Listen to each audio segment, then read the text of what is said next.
There have been criticisms of the federal vaccine rollout in Australia, with some states demanding more communication from the government and access to more doses. Let's bring in our poly panel now. We're joined by Liberal MP Julian Leeser and also joined by Labor MP Anika Wells. Good morning to you both. Let's start with this case this morning of the blood clots. How concerned, Julian Leeser, is the government about this case and what it might do for people who are hesitant to receive this vaccination? Well, Joanna, I think it's important to remember that we've had around 750,000 doses so far of the vaccines, and this is the only case in Australia so far. There have been cases in Britain and Europe, and the health authorities, the TGA and others are looking at these matters very closely, as they should be doing. The international research so far is that there's not a particular link between blood clots and the vaccine, but we are looking at this further, and I think this is ultimately a matter where we need to listen to the health experts, and that's why they're looking at it. They're taking it seriously. Anika Wells, do you agree? First, Joanna, let me say this is my first time back with you since I had my twins, and we were watching you make your return after baby Henry, and it gave me the confidence that there was no mashed banana in your hair, you didn't look like you were crying, and I thought, I'm going to make it too. So, Anika, makeup does a lot. Makeup does wonders. Probably me with mashed potato in my hair. I've got some Vaseline over the lens, you know, as I'm catching into you from work this morning. But to get back into it, I think Julian says himself, we've only had 750,000 people vaccinated. We're meant to be at 4 million Australians vaccinated by now. I trust in our medical experts. I see some have been out in the media this morning saying that they're not concerned about the clotting issue.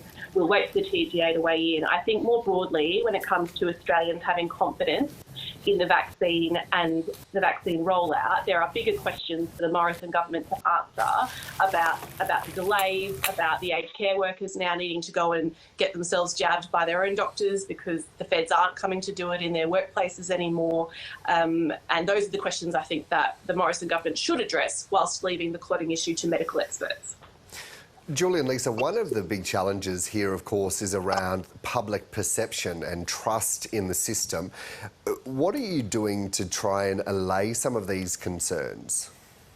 Well, I want to address one of the points that Anika raised there, which is the number of vaccines. When we were clear back in January that we weren't going to reach the numbers that she's referred to there, and that's because we had ordered 3.1 million doses from Europe, which didn't come. But Australia is one of a handful of nations that actually has sovereign vaccine-making capacity in our own country. That is, we can make the AstraZeneca vaccine ourselves.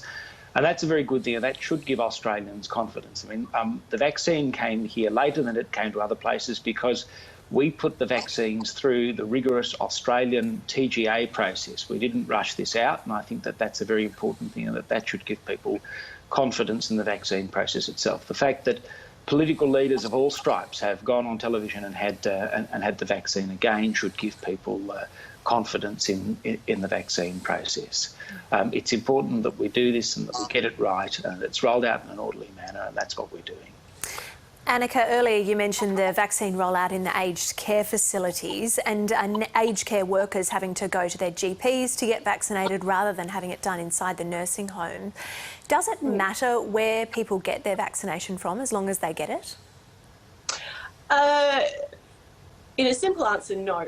But I think the fact that we have found this out because a health department spokesperson quietly put out a release just before the Easter long weekend, when this Morrison government has done 25 different press conferences or media releases about their triumph, their glorious, their success in the vaccine rollout, speaks to this actually being a failure by the Morrison government to take responsibility for what is extremely important work.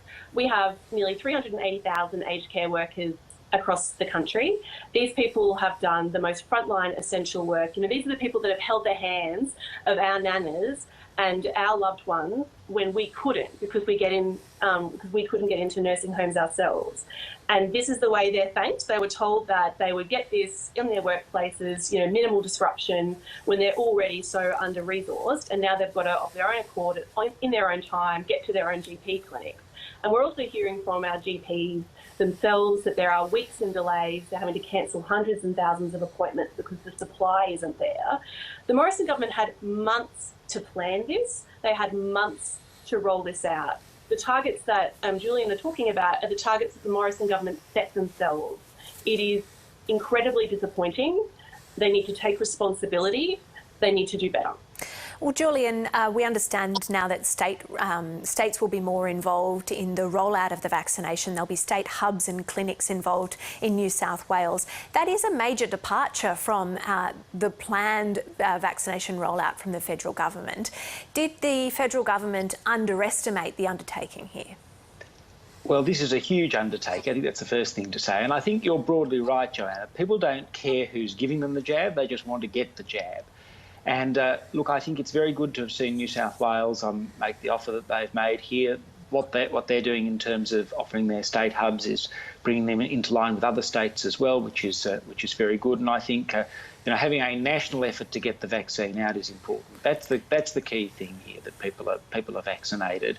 And I just go back again to say that one of the things that puts Australia in a better position than other places is, number one, when you look around the world at the way in which the COVID-19 pandemic has progressed, where there are 500,000 cases around the world every day, and we've had 53 days until recently where we had no cases here.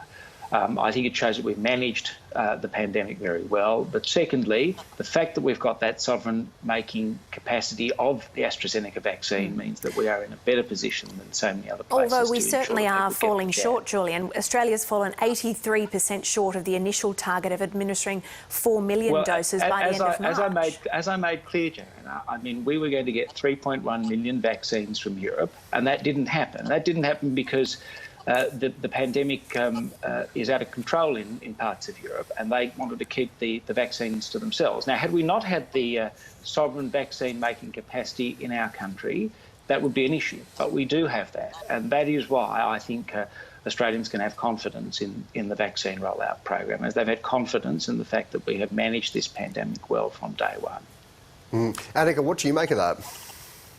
I'm just remembering all the times in the past month that I've seen the Prime Minister stand up at a photo op and say that we were first in the queue, that Australians were first in the queue to get the vaccine. He had personally assured himself of that, and clearly we're not. I saw yesterday that Rwanda is ahead of us in the vaccine rollout by targets, and Rwanda is in Europe. So how is it the case that the Morrison government at this point can still claim that they are doing a job? It actually makes me think of that quote from US politics decades ago. At this point, would you buy a used car from these people? Oh, that's a pretty cheap shot, Anika. I mean, I think what we've tried to do here is to get the vaccines out to people, to have the sovereign making capacity, so we as a country can guarantee supply. We've been very honest with the country, and the idea that you can't have a press conference to tell people what's happening with the vaccine rollout, when people would be telling us, look, we weren't giving them enough information. I think it's entirely a reasonable thing to do, to keep the public informed of where things are going, and that's what the government has been doing all the way. There wasn't a press conference. There wasn't a press conference to alert Australians that aged care workers would need to get their own jabs when that changed. Whether or not that is credible or not as a decision, there wasn't a press conference with the PM announcing that, was there? He left that to the health department spokespeople to do it, buried it before the Easter long weekend, when that is a really important announcement that people need to know about. Frontline workers need to know if they need to go and get their own jab rather than getting it in their workplace. Well, clearly some ways to go on that. Well, we're going to have to leave that there because we are running against the clock and almost out of time. We've just had news, of course, this week about that short, sharp lockdown in Queensland. This comes after we saw the end of JobKeeper as well. There's been a lot of questions about tourism jobs and the flow on from that. Julie and Lisa, what do you say to those people that are at the end of their tether because of the shutdowns and, of course, the end of JobKeeper? Well, I think the thing with JobKeeper was always a targeted and temporary program. I mean, I think you have to look 12 months ago, we were predicting unemployment around sort of 15%.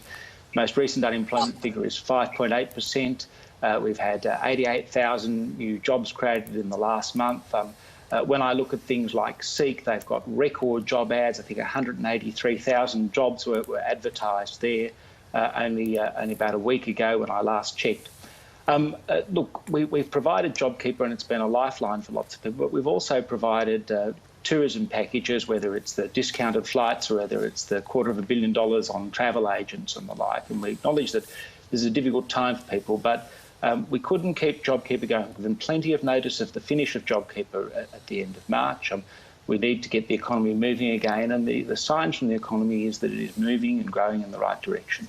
Anika, there isn't an endless supply of money and assistance for people, and the government has introduced some of the targeted measures. Is that enough? No, and no one, like Julian says, no one is arguing for JobKeeper to continue endlessly and without some sort of targeted precision about where that money is going. But particularly up here, I'm in the magical kingdom of Queensland, there are industries that absolutely need that ongoing support because they're not out of the woods yet and the vaccine isn't here yet. We saw Blues Fest cancelled on the weekend, and the live music industry has taken yet another hit without the assistance that is offered to the film industry by the federal government, for example.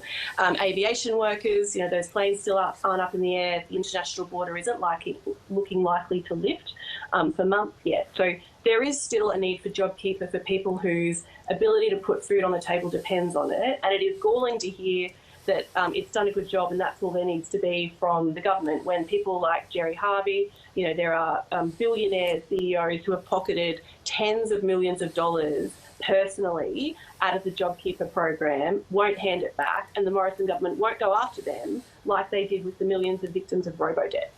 All right, Anika Wells and Julian Lilley, we've run out of time. Thanks both of you for coming on this morning. It's a pleasure.